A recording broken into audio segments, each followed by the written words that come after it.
கிறிஸ்துவுக்குள் பிரியமானவர்களே, கர்த்தரும் இரட்சகருமாய் இயேசு கிறிஸ்துவின் ஈடு நீட்டு நாமத்தினாலே உங்கள் யாவருக்கும் என் அன்பின் வாழ்த்து தெரிவித்துள்ளேன். தேவன் அருளிய அப்போ மினிஸ்டர் மூலியமாக உங்களோடு சந்திப்பதில் மிகுந்த மகிழ்ச்சிகிறேன். தினம்தோறும் புதிய நாளுக்காக ஒரு வாக்குத்தத்தங்களை தியானித்து புதிய நாளுக்காக நாம் ஜெபிக்கிறோம். 68ஆம் சங்கீதம் 6ஆம் வசனத்திலே தேவன் தனிமையானவர்களுக்கு வீடு வாசல் ஏற்படுத்தி கட்டுண்டவர்களை விடுதலையாக்குகிறார். துரோகிகளோ வறண்ட பூமியில் தங்குவார்கள். ஹல்லேலூயா. இன்னைக்கு வாக்குத்தத்தம் என்ன அப்படின்னா, தேவன் தனிமையானவர்களுக்கு வீடு வாசல் ஏற்படுத்தி. ஒருவேளை நான் இன்னும் சொந்த வீடு கட்டலை, வாடகை வீட்டில் இருக்கேன், எனக்கு தேவன் வீடு தருவாரா, அங்கே ரொம்ப கஷ்டத்தில் இருக்கோம் அப்படின்னு சொல்லி ஒருவேளை யாரோ இணைந்திருந்தால் இந்த வசனம் கண்டிப்பாக மனப்பாடமாக படிங்க. உங்களுடைய ஜெபத்தில் டெய்லி தேவனுடைய சமூகத்தில் ஜெபிக்கும்போது இந்த வசனத்தை சொல்லுங்கள். 68ஆம் சங்கீதம் 6ஆம் வசனம். தேவன் தனிமையானவர்களுக்கு வீடு வாசல் ஏற்படுத்தி. ஐயா, ஒரு குடும்பம் கட்டப்பட்ட நிலைமையில் இருக்கு, அவங்களுக்கு யார் உதவி செய்வா? நம்ம நார்மலாக யோசித்து பார்ப்போமே.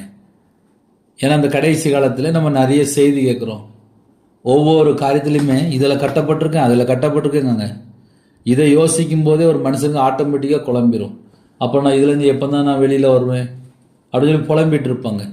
ஒரு குடும்பத்தில் கேட்டால் விக்கிரத்தில் கட்டப்பட்டிருக்கேன்பாங்க, இன்னொரு குடும்பத்தில் கேட்டால் மாந்திரிகம், செய்வினை, இன்னுமா ஏவல், சூனியம் அப்படின்னு சொல்லி ஒவ்வொன்றா பெரிய லிஸ்ட் போயிட்டே இருக்கும். ஆனால் ஜீவனுள்ள வார்த்தையை விசுவாசிக்கும் போது, உங்க இருதயத்துக்குள்ள தேவனுடைய வார்த்தையை வைத்திருக்கும் போது, கர்த்தருக்கு பிரியமில்லாத காரியத்தில் வெறுத்து கர்த்தருக்காக வாழ அர்ப்பணிக்கும் போது, வேதம் சொல்கிறது தேவன் தனிமையானவர்களுக்கு வீடு வாசல் ஏற்படுத்தி, வீடு வாசல் ஏற்படுத்தி கட்டுண்டவர்களை கர்த்தர் விடுதலையாக்குகிறார். ஐயா, நான் கட்டப்பட்ட நிலைமையில் இருக்கேன், கர்த்தர் விடுதலையாக்குவார், பயப்பட வேண்டிய அவசியம் இல்லை. துரோகிகளோ வறண்ட பூமியில் தங்குவார்கள். வறண்ட பூமி என்று எழுதப்பட்டிருக்கு. அதனால யாரெல்லாம் இணைந்திருக்கிறீங்களோ தேவனுக்கு பிரியமானபடி வாழ்றதுக்கு அர்ப்பணிங்க. கர்த்தரும் குடும்பத்தை ஆசீர்வதிப்பார். ஹல்லேலூயா. புதிய நாளுக்காக ஜெபிப்போமா? இருக்கிற இடத்துல அப்படியே நாம் கண்களை மூடி நாம் ஜெபம் செய்வோம். கிருபை மகிமை இந்த பரிசுத்தமுள்ள நல்ல தகப்பனே, நன்றியோடு துதிக்கிற சுதிரம்பா. இந்த நாளிலும் யாரெல்லாம் இணைந்திருக்காங்களோ, புதிய நாளிலும் வாக்குத்தத்தங்களை கேட்டு யாரெல்லாம் தொடங்குறாங்களோ அந்த குடும்பத்தை கர்த்தர் ஆசீர்வதிக்கணும்ப்பா. என் நாமத்து நிமித்தம் எதை கேட்டாலும் என்று சொன்னீங்க ராஜா. இந்த நாளிலும் இயேசு கிறிஸ்து நாமத்தினாலே கேட்கிறோம்ப்பா. கர்த்தர் எங்களுக்கு கிருபையை தாங்கப்பா, புதிய வீடு கட்ட கிருபை தாங்கப்பா. கட்டப்பட்ட நிலைமையில யாரெல்லாம் ஜெபிக்கணாலோ அந்த குடும்பத்தை விடுதலை செய்யுங்கப்பா. இந்த நாளிலும் எல்லா தடைகளும் நீக்கி கர்த்தர் 1000 மடங்கு ஆசீர்வதிங்க. உங்க பிள்ளைகளோட வாழ்க்கையில எல்லா பகுதியிலுமே ஆசீர்வாதங்களை பெற்றுக்கொள்ளணும்ப்பா.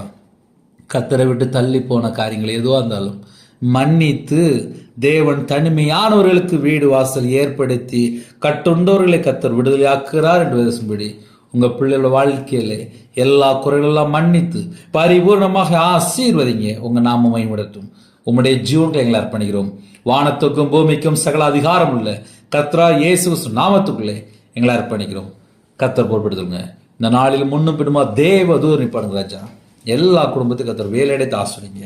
கர்த்தர் பொறுப்படுத்துங்க. இயேசு கிறிஸ்து பிதாவே, ஆமீன். தேவனுக்கே மகிமையுண்டதாக. கிறிஸ்துவுக்குள் பிரியமானவர்களே, தினம்தோறும் ஒரு வாக்குத்தத்தம் பேசுகிறோம். தொடர்ந்து இணைந்திருங்கள். உங்களுக்கு தெரிந்த மற்ற நண்பர் ஷேர் பண்ணி அவங்களையும் பார்க்க வைங்க. தினம்தோறும் ஒரு வாக்குத்தத்தம் பேசுகிறோம். கண்டிப்பாக கேளுங்க. கர்த்தர் குடும்பத்தை ஆசீர்வதிப்பார். God bless you. ஜெபிக்க வேண்டும் விரும்பினால் 9442504351 என்ற நம்பர் கொண்டால் உங்களுக்காக ஜெபிப்போம். God bless you.